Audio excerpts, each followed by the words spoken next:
because that's where they're hiring me ना कि zero discrimination, we welcome Yeah. everyone. But उसमें भी एक और मसला भी है ना कि समटाइम्स ऑर्गेनाइजेशन की पॉलिसी हो सकता है यही हो, बट जो नीचे लोग बैठे हुए हैं वो तो सोसाइटी का हिस्सा ही है ना, तो दे वुड आल्सो पर अप्लाई कहीं ना देयर ओन कहीं माइंड. डोंट यू थिंक कि ये सोसाइटी तो हम ब्लेम कर रहे हैं, ऑब्वियसली सोसाइटी प्लेज अ की रोल, मुझसे बेहतर तो कोई नहीं जानता, बट ऑर्गेनाइजेशन ने जब एक पॉलिसी बनाई है तो उसका इम्प्लीमेंटेशन जब हो रही होती है तो फॉलोअप भी होता है. I have studied HR, I have done HR, I know how HR works, but वो further we will see about it. When we talk about challenges that you have to go through, तो कुछ इसके बारे में बताएं कि मतलब I understand कि डिफरेंट लेवल्स पे डिफरेंट चैलेंजेस फेस होते होंगे, डोमेस्टिक चैलेंजेस भी हैं, and then we can also see के जो जॉब मार्केट है जनरली आई बिलीव कि बहुत ज़्यादा वेलकमिंग नहीं होगी. देन तीसरी चीज़ ये है कि जो सोसाइटल नॉर्म्स हैं, सोशल एक्सेप्टेंस है, जो सोशल एक्सेप्टेंस है वो भी इजीली नहीं है. What sort of challenges transgenders in Pakistan they go through? अगर हम चैलेंजेस की बात करें तो एक लंबी लिस्ट शुरू होगी जो conversation might go very long, but अगर हम ब्रीफली बात करें तो सेहत के मसले हैं, सिक्योरिटी के मसले हैं, तालीम के मसले हैं, हमारे घरों के मसले होते हैं, खाने पीने के मसले होते हैं, बेसिक ह्यूमन राइट्स ही नहीं मिल रहे ना. अब आप यही देख लें कि पाकिस्तान ने 2018 में give the heroic historic rights to the Khwaja Sira community of Pakistan, जो कि पार्लियामेंट से आया था. एंड देन 2022, 21, 23 में you seen the different narrative of the movement for the movement, and आपके राइट्स रिवर्ट भी हुए हैं कहीं ना कहीं. और हमने बहुत अच्छा टाइम भी देखा जब बिल पास हुआ, और फिर बहुत बुरा टाइम हम देख रहे हैं. बात करेंगे अगर उसी तरफ से तो एजुकेशन की बात करें तो मुख्तलिफ़ सूबों की, मुख्तलिफ़ जगहों की अलग बात है, लेकिन हर जगह वेलकमिंग नहीं है. मैं अगर बताऊं तो मेरा स्कूल का टाइम एक को एजुकेशन में था. बचपन में you are in an environment में आपको नहीं पता होता. जब आप बड़े बड़े हो रहे होते हो तो puberty hits, hormone changes, you suddenly started feeling your body, realisation तो बड़े होते भी थोड़ी होती है, तो इट हिट्स यू कि. और मेरे स्कूल में तो मुझे इस पे भी मारा जाता था कि मेरे हाथ की कलाई क्यों हिलती है बात करते हुए, और my seniors were used to be very much abusive and harassing to me because I was very effeminate. और मेरे प्रिंसिपल्स भी मुझे यही कहते थे कि भाई इसके तो मतलब साल के 500 बीमारियों के मसले हैं. I used to stay home, I was very depressed at 9 matric. मैं नहीं गई स्कूल में, मैंने कॉलेज से पढ़ा, and a lot of kids made a lot of weird बातें मेरे बाद कि ये है तो वो है, बट मैंने बोला कि नहीं, घर वालों ने सवाल नहीं किया. कॉलेज में करा दिया क्योंकि 9 मैट्रिक में वो कोचिंग का भी बड़ा लाइफस्टाइल होता है, वहाँ भी इश्यूज़ हुए मुझे. सब वो एक जर्नी थी कि you don't fit here, you don't fit here, you don't fit here, exploration in all. बड़े लोग कटते हुए देखे हैं मैंने अपनी ज़िंदगी में, चाहे वो मेरे स्कूल के दोस्त हों, चाहे वो मेरे बचपन के दोस्त हों. अच्छा, मज़े की बात पता क्या है, बचपन में आई grew up in a very, मेरे घर वालों ने मुझे लड़कों की तरह भी पाला है, फेमिनेट बॉय जिसको कहते हैं.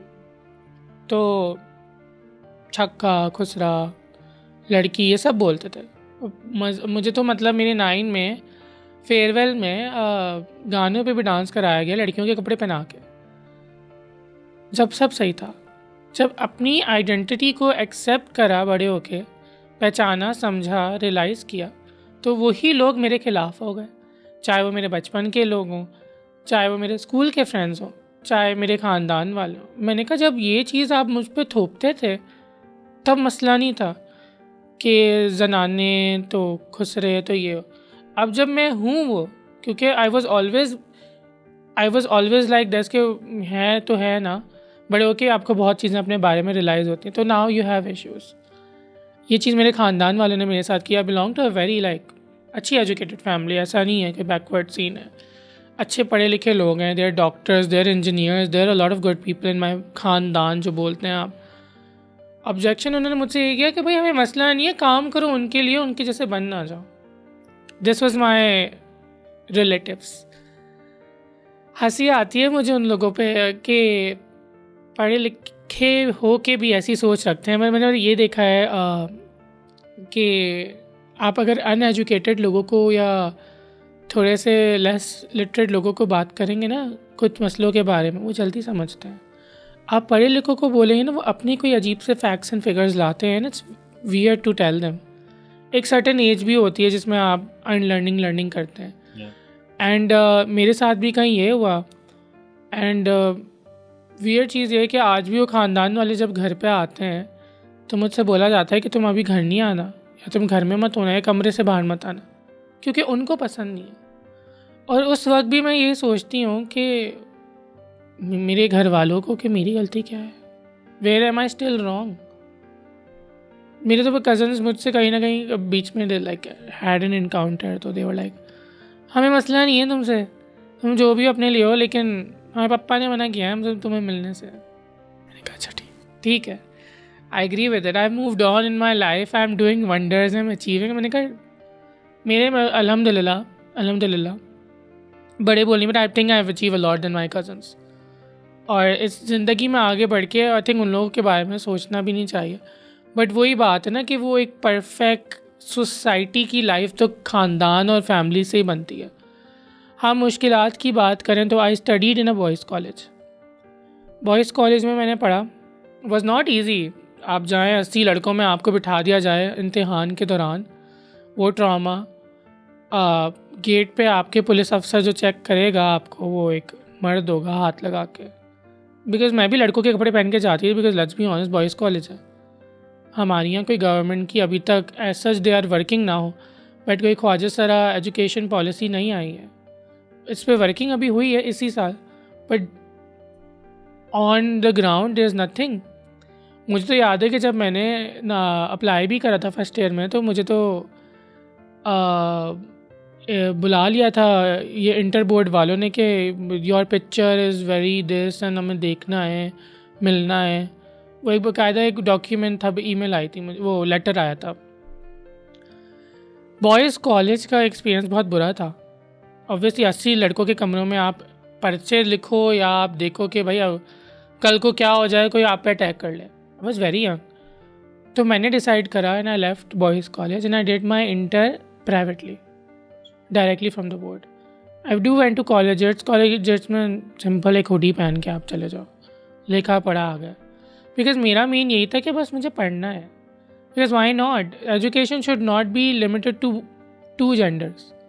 हमारे यहाँ चीज़ें जो हैं अगर वो सिर्फ 2 जेंडर तक ही लिमिटेड कर दी हैं, कितना गलत है। यही लोग उठते बैठते ही हमारी कम्युनिटी पे आवाज़ उठाते हैं कि आप लोग इन कामों में हैं तो गलत ये हो रहा है, तो वो हो रहा है, और पढ़ लिख नहीं रहे, और इन फलानी एक्टिविटीज़, तो नाच गाना। पर देन ये ऑप्शन आप लोगों ने तो रखे हैं, ये हमने तो चूज़ नहीं किए थे ना। मतलब we go back in the Mughal era, trans people were considered khwaja sara as the governors, they were doing politics back then. हम अगर बात करें कि we don't belong here, we have 4000 साल पुरानी हिस्ट्री, चाहे वो मुग़लों की हो चाहे उससे पहले की हो। सिंध में we have a very vast history, culturally, Sufi, we have been here since the longest time. चाहे आप मुग़ल एराज देख लो, उससे पहले भी देख लो, बहुत चीज़ों में transgender community have been always there. और अब क्योंकि हम सोसाइटी में प्रोग्रेस कर रहे हैं एंड वो कहते हैं ना शाना बशाना मर्द और औरतों के साथ अपना हक मांग रहे हैं, तो आई फील लाइक लोग इनसिक्योर हो गए हैं, क्योंकि उन्होंने कहा हमने तो भाई इनको नीचे रखा था और ये यूं ही थे। अब ये हमारे साथ खड़े होकर दफ्तरों में, हस्पतालों में, तो मीडिया में, तो बैंकों में आ रहे हैं, तो अब तो नहीं, अब चलो क्या करें, तो इनके खिलाफ एजेंडा बनाते हैं।